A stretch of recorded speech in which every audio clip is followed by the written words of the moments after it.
Antes que nada, una bienvenida para todos que estén escuchando este pequeño podcast. Primeramente, quisiera hablar un poco de qué se trata este pequeño proyecto. Este podcast está enlazado al proyecto de divulgación científica en áreas biológicas llamado Fragmentos de Okazaki. Y siguiendo el juego de nombres que utilizo para todo este proyecto, se eligió nombrar estos podcasts o esta serie de podcasts como primers. ¿Qué son los primers? Son estructuras de nucleótidos que se forman y dan el punto de continuidad para la síntesis de ADN durante la replicación de esta estructura. Y la intención es que estos podcasts o esta serie de podcasts sea un punto de partida para encender la curiosidad y que la gente comience a investigar más por su cuenta sobre este tipo de temas. Ok, el día de hoy tenemos como invitado especial y básicamente el que está soportando toda la parte técnica del podcast a mi buen amigo Diego Vargas, que orgullosamente lo conozco desde que éramos muy chiquitos, desde que teníamos quizás 5 o 4 años. No sé, ¿tú qué me dices? Pues sí, güey, ya es un buen ratote desde que tenemos, de hecho, 3 años, güey. Me acuerdo cuando entramos al kinder todavía y mi abuelita y tu jefe hablaron sobre este pedo de cómo fue en su primer año, toda la mamada. Está todo muy chido y pues la neta es un placer estar aquí contigo, güey. Excelente, Diego. A darle. Pues ya pasaron unos añitos y orgullosamente eres antropólogo, católico y comunista. Ajá. ¿Verdad? Eso está un poco... Suena muy sensacionalista, güey. Sí, esa es la idea, de hecho. Hay que hacer marketing, ¿no? Es correcto. Ok, y por mi parte, pues tú sabes que me presento en redes con mi seudónimo. Soy Marco Santiago Araujo, biólogo de la UDG. También eres de la UDG, ¿no? Sí, güey, de hecho. Vaya, ok, pues tenemos la misma... ¿Cómo se dice? Mother... Alma mater, güey. Bueno, eso. Y yo sé que este podcast, este capítulo en específico tiene como un título muy agresivo, ¿sabes? A mí me parece muy agresivo. Muy provocador, Muy provocador, exactamente, sí. Que es el de creacionismo o evolución. Como si fuera... Uh-huh. Como que si hubiera un pleito ahí, pero vamos a ver que no exactamente, pero jugamos un poco con las palabras. Antes que nada quisiera recordar un poco lo que me hizo a mí no ser tan hostil hacia la parte religiosa de la humanidad, específicamente con el catolicismo, que son las palabras de Antonio Lascano, que es, si no el biólogo más conocido a nivel internacional mexicano, uno de los más conocidos, y que él se dedica específicamente al tema tan espinoso que es el origen y la evolución temprana de la vida. Él comentaba que todas las ciencias en general, tienen como un deber moral o una agradecimiento moral a toda la cosmovisión católica, a toda la cosmovisión religiosa, específicamente del catolicismo. ¿Por qué? Porque a diferencia de otras religiones que no son occidentales, podemos catalogarlas así, hay un orden. No hay un Dios loco que crea y destruye mundos de forma aleatoria, sino que hay un orden y hay una historia, y en esa historia hay un desarrollo, y bajo ese orden en la naturaleza que se cree que Dios dio, a diferencia de los dioses hindús, es que la ciencia parte de que, ok, esto tiene un orden natural y mi deber es descubrir ese orden natural. Y esto es para todas las ciencias en general, ¿no? Y la evolución como parte de la biología no escapa a este deber moral, por decirlo de alguna manera. Así que este pensamiento en parte es lo que me hizo no ser tan hostil hacia la parte religiosa de la humanidad. Vamos al otro lado. No sé si conozcas al doctor Armando Alducín. Bueno, este personaje es evangelista. Y tú sabes que los evangelistas suelen ser como muy literales a la hora de hablar de... interpretar lecturas y todo ese pedo. Exactamente. Bueno, tú sabes que yo soy una persona que le encanta pelearse con desconocidos en internet para encontrar el nirvana. Entonces, ya le bajé un poquito a esto, pero... Y estuve más preguntando que otra cosa para ver la otra cara de la moneda, ¿no? Y le pregunté a una persona, oye, ¿me podrías recomendar algún libro o algún escrito donde se hable bien de lo que es el creacionismo? Ya, el mejor de todos es este señor, el doctor Armando Alducín. Su libro es Por creación o por evolución, algo así. Y créeme que fue una gran sorpresa para mí, pero en el mal sentido. Porque ese libro es digno de un diálogo de los Simpsons. O sea, tal cual parece que lo copiaron y lo pegaron. Y bueno, ¿por qué menciono esto después de hablar positivamente de la religión hace un momento? Porque esta es la visión negativa de los religiosos, de las personas de fe, es la que la mayoría de los ateos o la mayoría de los estudiantes de biología tiene hacia su cosmovisión. Entonces quisiera, y tú ya me has contado en ocasiones anteriores que no es así dentro de la Iglesia Católica. Así que quisiera que nos hablaras un poco al respecto de cuál es la postura del catolicismo frente al catolicismo moderno, obviamente, porque la evolución hasta cierto punto es una teoría moderna. Claro, 250 años para nosotros es mucho, ¿no? Pero entra en la modernidad, güey, tal cual. Tal cual. Así que por eso hago esa aclaración.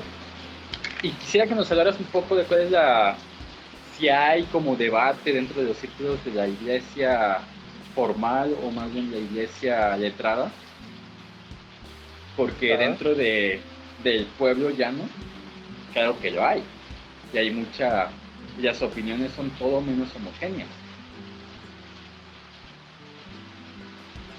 Así que... Sí, o sea, claramente hay cismas de opinión, güey, como en todo. Y hay debates internos, ¿no? Hay quienes consideran que de repente es un tema que se debería de abandonar o que no es infructuoso como seguirle dando ahí por parte más clerical. Y hay quienes están todavía como totalmente en contra de... O sea, también hablando dentro de la Iglesia Católica no se diga pues también muchas otras, ¿no?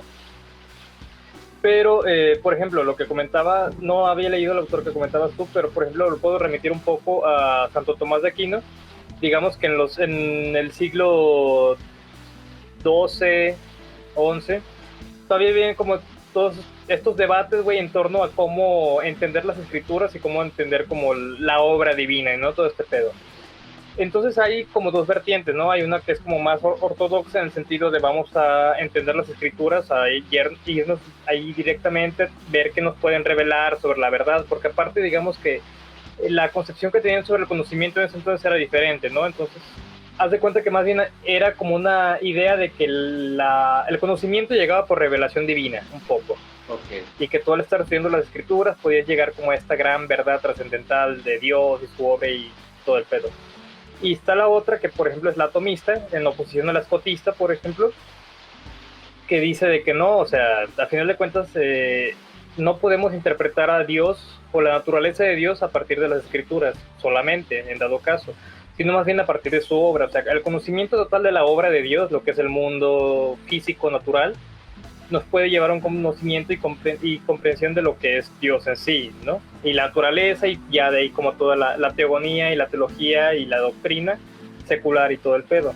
Entiendo. Ahora, De hecho, por ejemplo, uno de mis libros en los que me baso más se llama La naturaleza humana, de Pierre Pilar de Chardin, que era paleontólogo, sacerdote de origen francés, jesuita, y de hecho él trata como de reconciliar bastante estas dos nociones del mundo físico como tal, la historia natural y el proceso de evolución, con una perspectiva del arquitecto, de Dios como creador.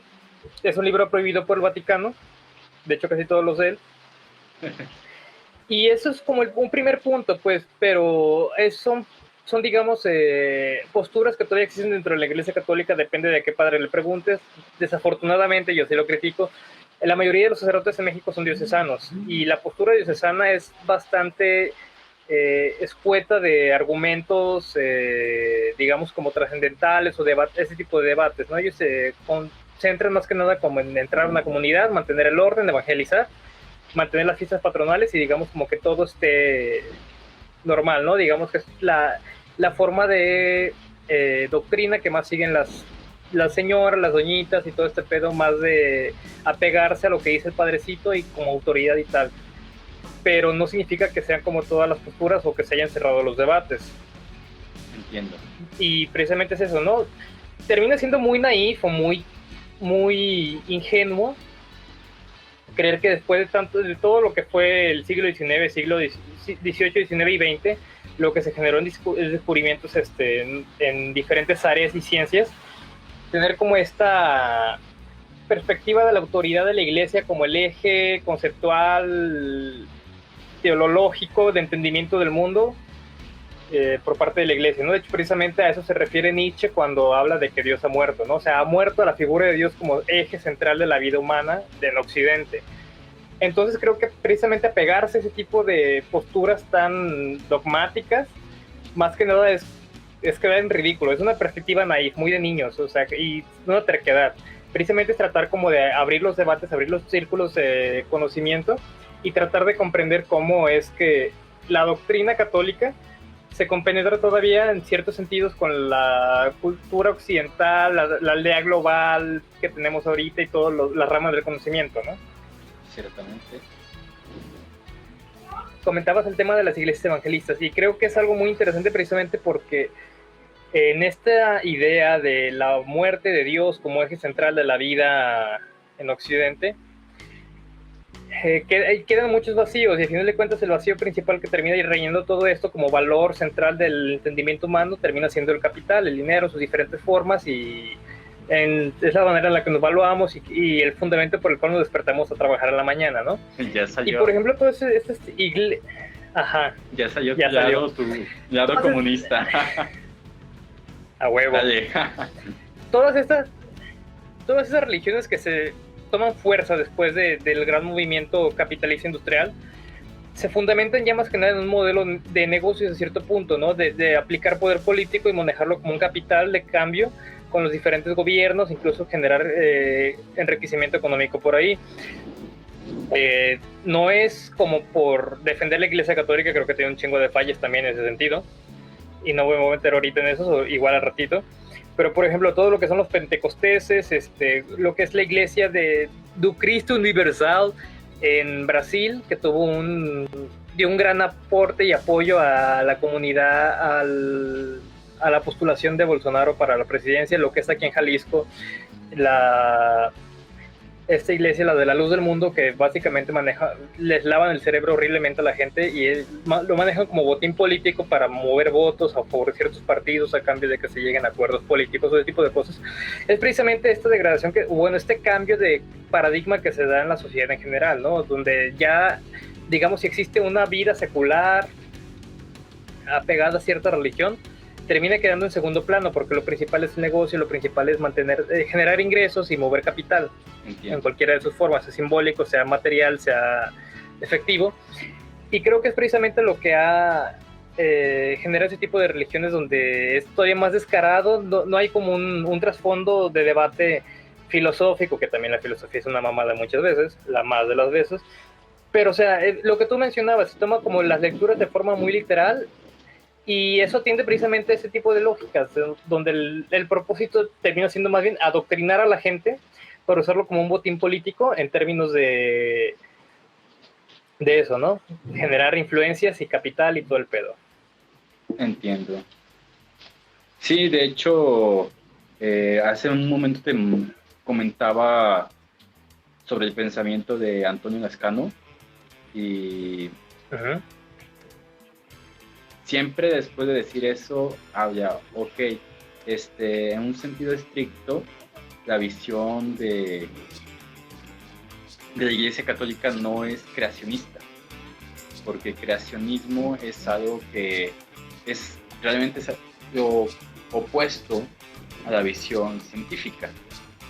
Y ahí cae la peligrosidad de estas iglesias evangélicas, que se mueven más por cuestiones dogmáticas de que básicamente les lavan el cerebro a las personas. No sé si has hablado con alguna persona que sea ex testigo de Jehová, por ejemplo. Sí. Y no está feo el asunto. Pero vaya, volvemos al caso ese de que esa es la visión que corresponde a las iglesias evangelistas, es la visión que el ateo promedio tiene sobre la postura de la Iglesia Católica. Ahorita lo que nos estás comentando básicamente es que hay dentro de los círculos eclesiásticos un debate, o más bien hay varias posturas entre sacerdote y sacerdote, cosa que quizá aquí en México no se ve mucho, porque todos están dentro de una misma corriente, ¿cierto? La mayoría, por lo menos, o por lo menos los que conocemos, que son los de comunidades rurales, los que manejan todo ese tipo de cosas, sí son diocesanos que tienen esa particularidad de tratar de evitar la confrontación, en general como una conciliación, cuesta lo que cueste, ¿no? Tienes que evitar información, tienes que evitar evidencia científica para mantener el dogma vivo, se hace. Ok, sería como la parte más parecida a los evangelistas de la Iglesia Católica, entonces. Hasta cierto punto sí. Ok, pues deberíamos de pedir más jesuitas, ¿no crees? Sí, pero pues, es que son pedos políticos históricos donde el rey de España, cuando todavía México era colonia, expulsó a los jesuitas por pedos de conspiranoia y mamadas por el estilo, ¿no? De hecho, hay choques de poder muy fuertes al interior de la propia Iglesia Católica. Oh, sí, claro. Parece una unidad bastante cohesionada desde afuera, pero la neta es un cagadero, digamos, de diferentes posturas que se manejan al interior, ¿no? Sí, entiendo. De hecho, una vez, la página que te encanta, esa de Facebook, la que... ¿Cuál? ¿La de No, esa no. ¿La de antidarwinistas o la de Católicos Me? Católicos Me. Okay. Veo que le tiran bastante a los jesuitas y a los de Renovación. De hecho, bueno, a los de Renovación ya casi no. Más bien tiran más a los jesuitas, de que salen con ideas progres, que sabe que es la pegada. Oye, ¿desde cuándo eso de progre es un insulto? Pues es un insulto para quien lo considera un insulto, ¿no? A final de cuentas, o sea, a mí incluso me dicen, yo me identifico como un chairo, como un progre, y tengo pedos con el concepto general de progre, y el de chairo lo abrazo sin pedos, pero pues es más bien como designar desde el otro lado de la banqueta de pinche progre, y creer que es un insulto, pero pues... Bueno, es que la cosa... Hay gente que... O sea, no, en sí mismo no es algo, no es un insulto, porque lo que buscas es el progreso, la transformación a lo que crees que es mejor, ¿no? Básicamente esa es como la idea de los progresistas, que creo que también me incluyo dentro de, pero hay gente que lo utiliza de manera peyorativa, ya no es tanto, yo me siento insultado con eso o no, sino que la gente lo usa como insulto. Y se me hace irónico eso, ¿sabes? Sí. Pues tiene que ver precisamente con la relación de grupos y identidades, ¿no? Por ejemplo, yo puedo decirle a alguien de mis círculos cercanos, pinche facho, pinche mocho. Pues sí. Y si digamos, está como cerca de mi línea de pensamiento o argumentativa, va a decir, ¿por qué me dices eso, cabrón? Pero si yo se lo digo, pues a alguien que está del otro lado del carril, pues no creo que le conflicte mucho, ¿no? Pues sí. O sea, que le digan mucho así como de, no, sí, yo sí soy devoto y... Tiene que ver con cómo nos identificamos entre nosotros y cómo identificamos a la otra persona. Es como esta diferencia de autoetiquetas, de autonombramientos que nos damos como personas en grupos sociales. Entiendo. De hecho, pues estoy casi seguro de que has dicho más de una ocasión algo así a tu círculo íntimo. Sí, la neta eres bien... ¿De qué? ¿De pinches fachos? Sí, la neta sí eres bien peleonero. Nah, a veces, pero... O sea, por ejemplo, tengo amigos que están más de ese lado de este tipo de posturas, pero hasta cierto punto tengo como un respeto hacia ellos porque pues son amigos, al final de cuentas, ¿no? Digamos que nuestras posturas políticas se enfrentan afuera, pero de repente podemos ir a cotorrear y tomarnos una cerveza y decir, güey, pinche mundo está bien loco, nada más que precisamente es la diferencia entre lo que se hace, entre las propuestas, ¿no? Para mucha gente es un discurso... Claro, te entiendo. De hecho, creo que esa es una forma bastante saludable de convivir a pesar de nuestras diferencias de opiniones, porque al final de cuentas, en cierto punto son eso, ¿no? De hecho, básicamente. ¿Qué te parece si pasamos un poco de nuevo al tema principal, ¿no? Porque creo que ya nos fuimos un poquito por la tangente. Vale. Aquí va una pregunta que quizás sí sea un poquito dura. Lo que nos da a entender el proceso evolutivo a final del día es que somos una especie que tiene relación de parentesco con otras especies, con otros linajes que, bueno, no... Voy a tratar de no utilizar la palabra especie porque para mí es una palabra bastante incómoda. Tal vez lo explique en un momento. Así que utilizaré la palabra linaje. A final de cuentas, somos distintos linajes que proceden de ramas comunes. Que esa era... De hecho, esa ni siquiera es la idea original de Darwin. Esa idea ya se tenía antes. Lo que Darwin, su genialidad fue por qué hay diferencias, si todos venimos de un mismo... El propio proceso de la divergencia, la deriva genética y la adaptación, ¿no? A medios. Exactamente.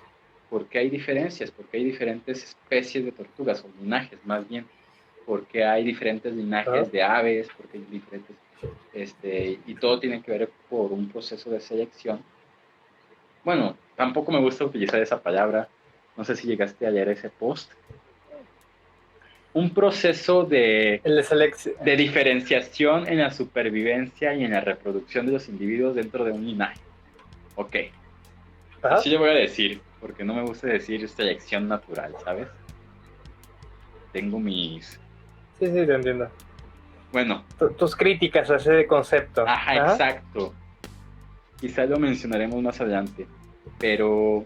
lo que todo esto, lo que todo el pensamiento evolucionista, por decirlo de alguna manera, da como conclusión directa, es que los seres humanos somos un linaje más dentro de todo los demás entes vivos. Eso no nos quita un poco de divinidad o de ser especiales ante un creador, que la Iglesia Católica es una religión o una iglesia bastante antropocentrista. ¿No se tumba un poquito esta visión con la visión evolucionista? Sí, fue un trauma totalmente, yo creo que para todos los creyentes que practicaban alguna ciencia y en su momento se toparon con el texto de Darwin y dijeron, cabrón, ¿cómo? No somos... Digamos una revolución similar en la Iglesia Católica a lo que fue la revolución copernicana, ¿no? O sea, un momento sientes el centro del universo, el centro de la creación, y ya no lo eres. Y ahora en tu propio planeta, que es una periferia de un sistema solar que conoces de forma muy magra, resulta que entre las especies tampoco eres como el hijo pródigo, no eres el mero. Dios no le dio la autoridad a Eva y a Adán para que aprovecharan todos los recursos y todos los animales para su beneficio, ¿no? Es un poquito una crítica que creo que de hecho sí hay gente que todavía tiene problemas en asimilar. Pero creo que, o sea, va a sonar medio moralista eso, pero creo que dentro de todo es una lección de humildad al final de cuentas, ¿no?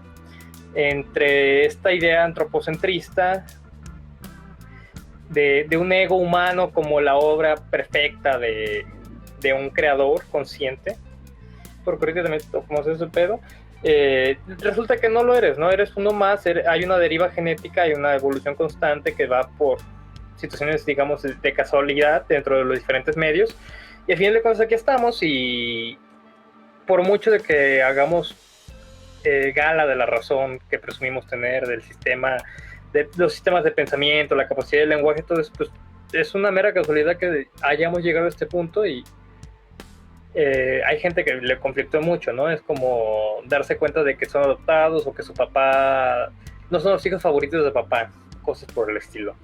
Sí, de hecho, creo que sí, había pensado que ese era como un shock bastante grande, pero a mi parecer, de hecho una vez escribí al respecto que el aceptar la evolución como lo que es, como un hecho ya comprobado, y que las discusiones científicas en torno a la evolución tienen que ver más con quién es pariente de quién, qué estructura se desarrolló, de qué forma, cómo se separaron los distintos linajes, en lugar de si realmente ocurrió o no la evolución.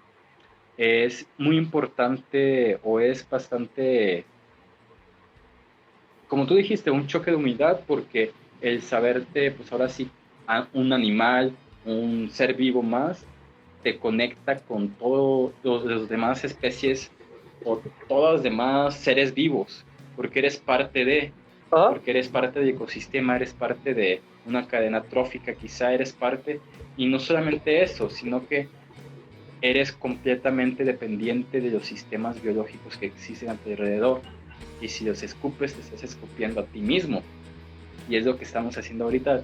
También voy a sacar mi lado comunista, supongo, que el capitalismo lo que está ocurriendo es que es dejando de lado que sea capitalismo por sí mismo, es muy predatorio, ¿sabes? Es muy, vamos a depredar totalmente recursos, vamos a depredar y depredar y depredar, y pues para crecer, y no nos paramos a pensar de que eso que estamos destruyendo es lo que nos mantiene vivos a final de cuentas, es lo que nos da agua, es lo que nos da oxígeno, comida, tierra, alimento, todo. Y yo lo que pienso es que saberte animal, saberte parte de toda la naturaleza, es entender que dependemos directamente de ella. Somos quizá el apéndice de mamá naturaleza, que cuando damos lata nos va a quitar.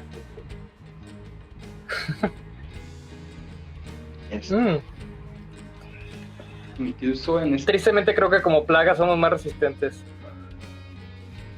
Sí. Tocaste un tema bastante interesante, ¿sabes? Yo estoy muy en contra de decir que somos una plaga. La pregunta obvia sería, ¿por qué? Es que una plaga no es, o sea, yo no soy intrínsecamente una plaga, me comporto como tal. Es más un comportamiento poblacional que una característica intrínseca. Es decir, cuando un linaje, una especie, no está siendo limitada a su tamaño poblacional por las fuerzas del ambiente competitivas, de que no hay recursos, de que ya sobrepasó, de que hay depredadores, de que te mantienes en un tamaño poblacional y empiezas a depredar y empiezas a crecer y empiezas a afectar otras poblaciones naturales, ese es el comportamiento de una plaga. Y cualquier especie puede llegar a ese punto. Ni siquiera en eso somos especiales, ¿sabes? Ni siquiera en eso nos comportamos de manera diferente. Cualquier otra especie, con un poquito de ventaja, haría lo mismo que nosotros. Destruir su ecosistema para conseguir más recursos y seguir creciendo. Pero algo que las bacterias nos enseñan los cultivos bacterianos que nos enseñan es que dentro de un campo limitado de recursos vamos a llegar a un punto en el que ya no vamos a poder seguir creciendo, sino que vamos a decrecer y va a ser pues una catástrofe. Ni siquiera en eso somos diferentes a bacterias. Bueno, total, creo que ya desahogué un poco mi lado comunista para no dejarte abajo. Y vale, qué detalle. Sí, sabes que te quiero. ¿De qué más quería hablar contigo? Hay un punto que se me está escapando. No sé, ¿cuál? ¿A ti te gustaría preguntarme algo? Sí, me interesaría saber como cuál es la posición general, lo que se maneja en las facultades de biología como respecto a ese tipo de temas, ¿no? O sea, cuál es la directriz o línea, o si tiene un discurso unificado en ese tipo de perspectivas, así como de no, la religión en general es mala, aleja de la perspectiva científica, todo este pedo. Mira, ¿qué me podrías decir? Dentro del círculo académico científico es exactamente lo mismo que dentro de los círculos eclesiásticos. Hay opiniones de todo tipo, hay gente que es muy, muy creyente de cualquier línea religiosa. Eso no es...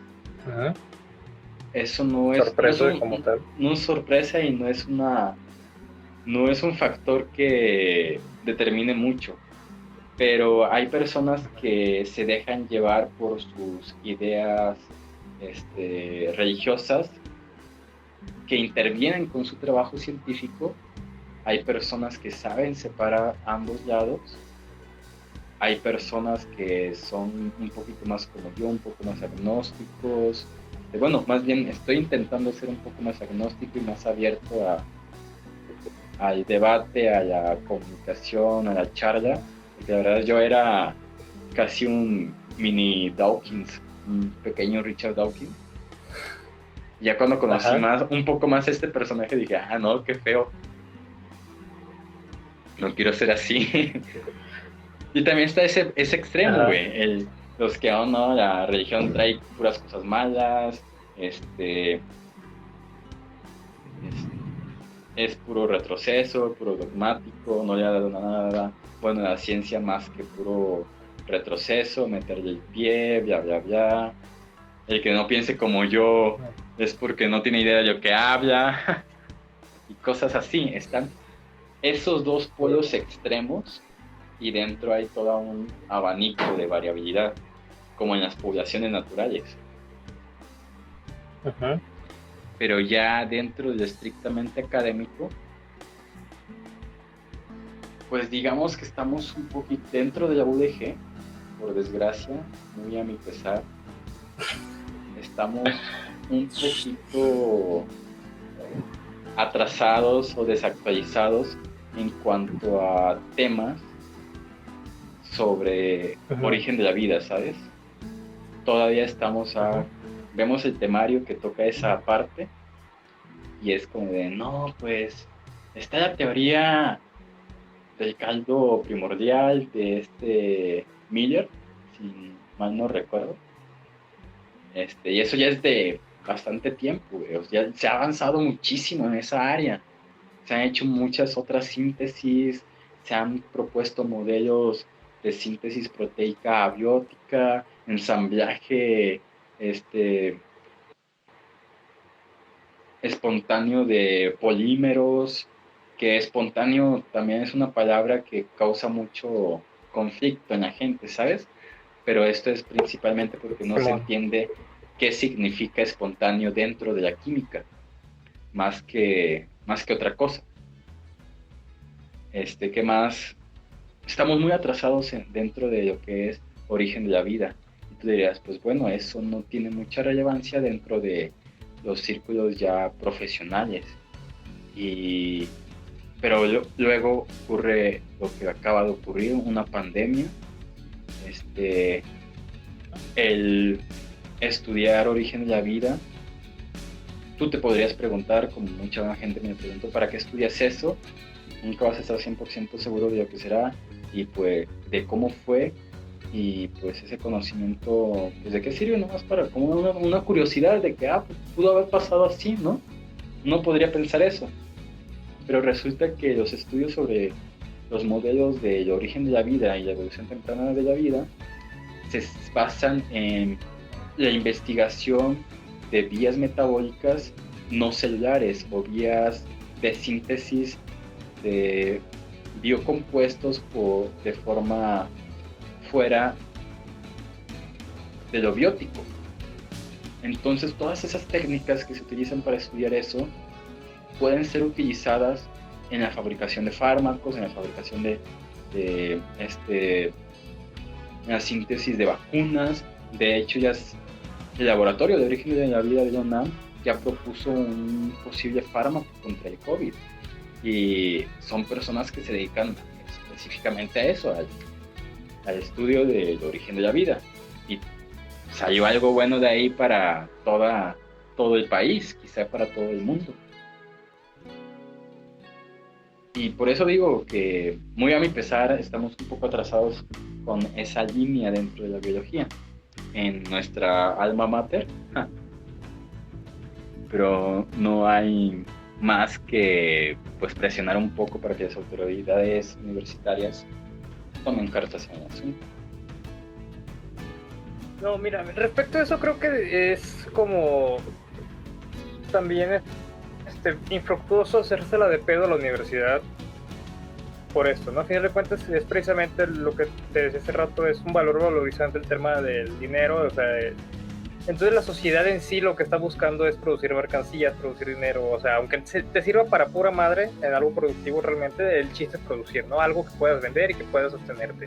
Y es el concepto general lo que tenemos también de la educación, güey, o sea, el punto de la educación, muchos padres y muchas personas de la sociedad lo ven como hay que promover que mi hijo ponga su negocio, o sea, parte de una cadena de producción y que genere dinero a partir de eso, tenga un mejor salario que solamente siendo obrero. Y es un sesgo muy cabrón y que en general también aparta en gran sentido del conocimiento, en lugar de intentar integrar diferentes ramas para tener ciudadanos más capaces de llevar una vida en sociedad, de que la nación tenga como esta base social de gente preparada, crítica, termina valiendo madre, porque lo importante es qué vas a hacer, ¿no? ¿Para qué va a servir? ¿De qué vas a trabajar? Y eso es algo que, o sea, que si la sociedad no tiene como ese cambio, digamos, en la base, a la universidad, si digamos ese como un cambio y de 180 grados dice, no, va por acá, vamos a promover el conocimiento, la ciencia, el pensamiento crítico, la sociedad va a decir, ¿y eso para qué? ¿Qué nos va a dar? ¿Cómo nos va a hacer que aumentemos la economía? ¿No? ¿Cómo va a hacer que crezca el PIB? Así es. Cosas por el estilo. Sí, de hecho. Y fíjate que a mí me pasó algo bien curioso, porque yo llegué a caer en ese tipo de pensamiento, ¿sabes? Ahorita apenas me estoy levantando de ese pozo, créeme que es bastante horrible, porque fue como que durante toda la carrera era de que no, pues sí, estoy enamorado de la ciencia, quiero ser investigador, quiero trabajar en esto, quiero generar conocimiento para aportar mi granito de arena a todo el marco global de la visión científica, de la humanidad, ¿sabes qué? No hay cuando terminar mi tesis, técnicamente me salgo de la carrera a buscar trabajo porque tengo que sobrevivir por mi cuenta, nadie me contrata y es como me especificaron en algo, entonces tengo como un poquito de arroz de cada caldo y fue como que, oye, ¿y para qué saber eso si no me da de comer al final del día? Porque creo que ese es el pensamiento fondo de todo, no es tanto qué me va a dar de dinero, porque el dinero a final de cuentas no me sirve de nada, más bien es esto, cómo me va a dar de comer, porque al final de cuentas es lo que buscamos. ¿Cómo sobrevivo en general? Sobrevivo. Sí, apenas. Y es algo que pues he estado tratando de salir poco a poco, de no resignarme o así, porque de verdad está canijo, pues. Está canijo. De hecho. Pero pues lo que es, carnal. Pues, tristemente. Ya depende de cómo nos manejemos adentro para ver qué sale, ¿no? si se hace algo alternativo, si se derrumba el sistema capitalista por obra de magia, porque pues, realmente hay muy poca organización social ahorita por todo este tema de ideologizante. Si aprovechamos nuestros conocimientos para proveer productos útiles para el mercado, cosas por el estilo, ¿no? Y ahorita que lo tomas, creo que es bastante interesante precisamente esto, ¿no? O sea, cuando pasamos de ciertas etapas históricas donde la noción completa del individuo, del sujeto, cambia tan radicalmente, se generan choques. Por ejemplo, ¿qué es lo que sucede o qué es lo que lucran las iglesias, muchas iglesias en general, también la católica, muchas las evangelistas, respecto a esto, ¿no? O sea, la gente busca respuestas porque ves el mundo y está hecho un cagadero, es un desastre total. Dependiendo de dónde vivas, dónde nazcas, en qué espacios sociales nazcas, lo es más o lo es menos, ¿no? Pero, o sea, la gente tiene como esta confusión general respecto al mundo, respecto de qué hacer, qué voy a comer mañana. Y eso genera una condición como de mucha incertidumbre para que respuestas que prometen ser casi utópicas, como todo este romanticismo eclesiástico que hay de no, es que hay que regresar a las costumbres de antes porque es como nos vamos a salvar. Es lo que digamos provoca o fomenta a final de cuentas, ¿no? Sí, es una combinación entre incertidumbre de qué voy a comer mañana y de desesperación, porque ya se está acabando la semana, todavía no se acaba la semana y ya se me acaba el dinero, ya se me está acabando la comida y esas cosas, ¿no? Y te llegan por tu lado emocional más que por tu lado racional, ¿sabes? Y en ese caso, en ese punto incluso en estos no somos diferentes a la mayoría de los animales. Nos manejan bastante bien con nuestros instintos más básicos de supervivencia. Uh-huh. Pero bueno, creo que nuevamente ya nos fuimos mucho por la tangente. ¿Te gustaría cerrar con algo? No, pues en general está muy chido que estés haciendo esto y gracias por ser tu primer invitado. Al contrario, gracias a ti. Y pues creo que está chido en general, así como promover todo este pedo. Y bueno, creo que es todo. Sí, de hecho, espero que aceptes mi invitación para otras charlas así. Quizá en esas charlas hable porque no me gusta la palabra especie o porque no me gusta decir selección natural. Porque pues ya va a quedar pendiente para eso. Quizá en una siguiente ocasión tú seas el que me haga las preguntas. Ahí jugando un poco más con mi área, ¿no? Porque ahorita hablamos más cosas relacionadas a sociedad, pues más cosas afines a lo tuyo, ¿no? A tus meros business. Y pues sí, sería interesante. Me alegra mucho que estuvieras aquí, de que aceptaras tan rápidamente, ¿sabes? Porque me pareció bastante apresurada a quemarropa. Exactamente, a quemarropa. De hecho, tú viste que estuve editando la imagen de invitación muchas veces para que quedara lo mejorcito posible. Estaba ahí en el trabajo y entre chances editando la imagen y así. Bueno, toda una aventura. Total, no sé si tengamos en este momento gente escuchándonos para que hagan preguntas. Sí, mira, hay unos cuantos comentarios. Uno dice que la religión solventa una necesidad, o sea, es cierto, en general solventa una necesidad como de respuestas, en general de ideología. Pues la ideología puede no ser religión, puede ser otro tipo de ideologías como el cientificismo, el individualismo, que es básicamente dar una respuesta práctica en corto a todo el cagadero que es el mundo en cuanto a percepciones y procesos, ¿no? Entonces ocupas tener como una respuesta en corto prefabricada y eso es lo que suele ser el papel de la religión. Ok. Hay otra pregunta, dice que entonces, ¿qué futuro ven? Bueno, si quieres contesta esta. Ok. Y ya también la otra. No, pues coméntalas. A ver si puedo comentar algo, no sé. Bueno, pues está esa de que en qué futuro vemos. Pues ¿Quieres darle tú? yo sé, voy a dar esta referencia porque sé que la vas a entender. Yo no soy como Zafiro, soy más como Garnet, que veo muchos posibles futuros. Y espero que el menos peor sea el que se haga realidad. En primera instancia, creo que es muy posible que lleguemos al punto en que lleguemos al límite de nuestro crecimiento antes de poder salir de este planeta. Y nosotros mismos nos consumamos por la falta de recursos y eventualmente caigamos en decadencia y lleguemos a la extinción de nuestro linaje. Me parece una idea bastante triste en un punto, pero es como de que, bueno, todas las especies, todos los linajes se llegan a extinguir, ¿sabes? Todas las especies tienen un promedio de 2 millones de años de supervivencia en el registro fósil. Claro que hay otras que duran mucho más, otras que duran menos, pero estamos hablando de un promedio. Y eventualmente, pero que nosotros mismos por nuestra arrogancia, porque al final de cuentas es eso, es arrogancia, nos lleguemos a extinguir, sí me parece como uno de mis escenarios futuristas más deprimentes. Otra que veo que sea posible es que nos demos cuenta como sociedad, como grupo, como colectivo, de lo que estamos haciendo y cambiemos nuestras costumbres, pero la verdad la veo difícil, ¿sabes?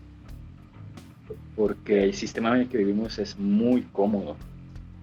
Yo te puedo mandar un mensaje a las 2 de la mañana, güey, diciendo que me estoy muriendo, de que ya me harté de que me estoy muriendo de hambre o lo que sea.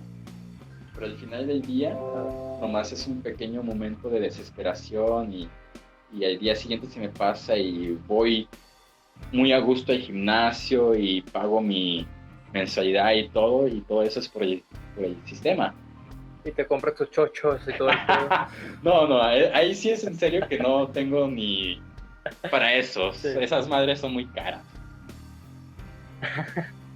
Pero sí, yo testigo de primera persona, es muy cómodo vivir en este sistema, aunque esté en una situación no tan favorecida, aunque tampoco estoy tan jodido.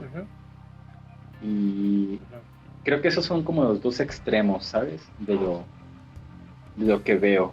Otra podría ser que ciertamente se extinga la humanidad aquí en nuestro planeta, pero una parte logre colonizar otros mundos y de ahí se empieza a expandir el germen humano a más planetas, ¿no?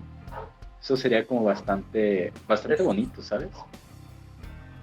Spoiler, güey, en Galactus éramos nosotros, güey, nosotros nos comemos los planetas, güey. Chale. Estaría bastante... No, mira... Interesante. Sí. Irónico. Ya para cerrar, yo diría que precisamente como que el futuro ya estamos viendo como esos primeros horizontes, ¿no? Yo pienso, por ejemplo, en cómo se está manejando ahorita, por ejemplo, África y parte de Latinoamérica, donde ya no se piensa como incluirlos en la sociedad tecnológica occidental, que sean consumidores, sino que simple y sencillamente son productores. ¿Qué es lo que sucede? Hay un chingo de guerrillas que son los que mercan con los productos, sobre todo coltán, todo lo que se produce para la goma, no me acuerdo qué, que se produce en Sudán para la Coca-Cola, el coltán, que es un componente importante para la producción de componentes electrónicos, donde la mayoría de la población que trabaja en su producción o extracción viven básicamente como esclavos a cargo de guerrillas y grupos armados, que son los que venden los productos, que es lo que está pasando en México también con los cárteles, ¿no? Al final de cuentas vamos a llegar a ese punto donde la mano de obra, o sea, va a haber las divisiones de clases se van a empezar a sentir mucho más.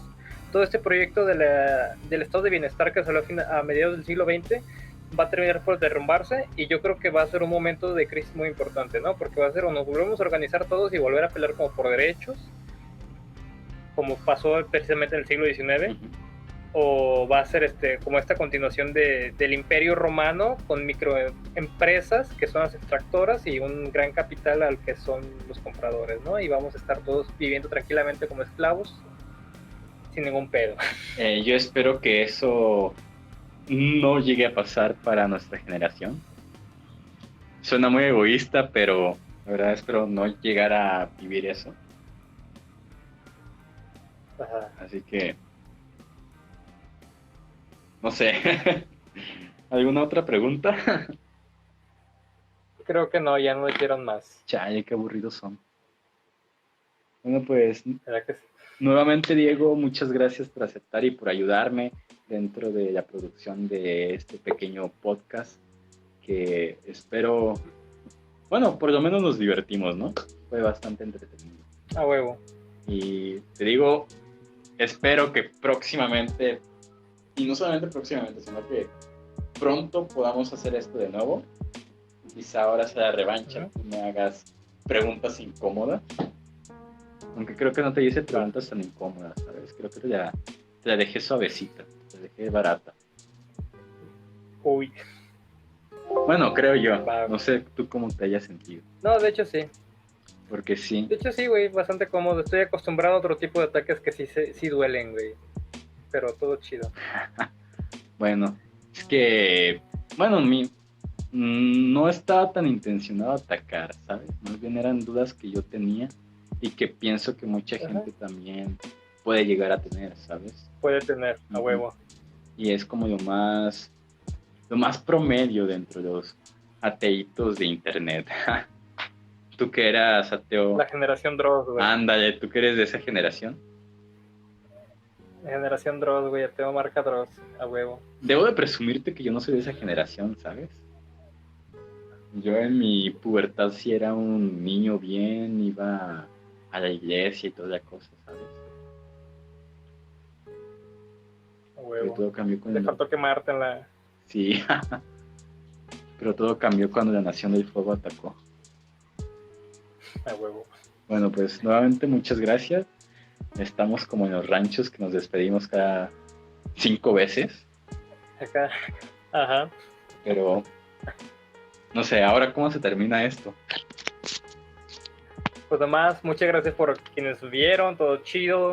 Un abrazo por aquí por allá. Diosito me los bendiga. Y buenas noches. Buenas noches y pues adiós. Muchas gracias.